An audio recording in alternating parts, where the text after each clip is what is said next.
రాష్ట్రంలో మనం ప్రధానంగా ఎదుర్కొంటున్న సమస్యలు భూ సమస్యలు. దాంట్లో గట్టు పంచాయతీలు, రకరకాల పంచాయతీలు, వారసత్వ గొడవలు ఇవన్నీ మనకు తెలుసు.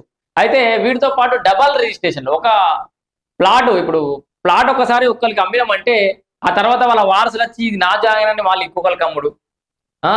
లేదా ఒకే వ్యక్తి ఇద్దరు ముగ్గురికి అమ్ముడు. ఇట్లా రకరకాలుగా డబుల్ రిజిస్ట్రేషన్‌ల కట్టడియడంలో ప్రభుత్వాలైతే విఫలమైనాయి. ఆ వ్యవస్థలంతా దారుణమైన పరిస్థితిలో ఉన్నాయి. అయితే ఇప్పుడు ఈ సబ్ రిజిస్టర్ ఒకసారి రిజిస్టర్ చేసే అధికారం మాత్రమే ఉంది. ఆ డాక్యుమెంట్ క్యాన్సెల్ చేసే అధికారం వాళ్ళకి లేకపోవడం వల్ల అనేక ఇబ్బందులొచ్చినాయి. సో, ఇప్పుడు వాళ్ళకే ఆ డాక్యుమెంట్‌లను కూడా రద్దు చేసే అధికారాలు ఇవ్వడంతో పాటు సెక్షన్ 22(b) అట ఏదో సెక్షన్ 22(b) ద్వారా వాళ్ళకు హక్కులు కల్పిస్తుర్రు. వాళ్ళకి అథారిటీ కల్పిస్తుర్రు. దీంతో పాటు రిజిస్ట్రేషన్‌కి వచ్చిన ప్రతి డాక్యుమెంట్‌ని ఆహ్, ఒక ఒక డాక్యుమెంట్ రిజిస్ట్రేషన్ రాంగానే అక్కడ ఈసీ చెక్ చేయాలి. వాళ్ళకి ఆ అధికారం ఉంటది ఇప్పుడు. ఈసీ చెక్ చేసి గతంలో ఇది రిజిస్ట్రేషన్ అయిందా లేదా?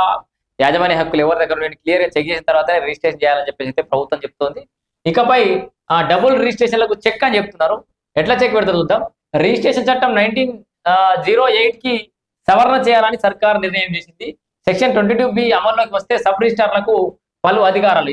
దీని ద్వారా సెక్షన్ 22(b)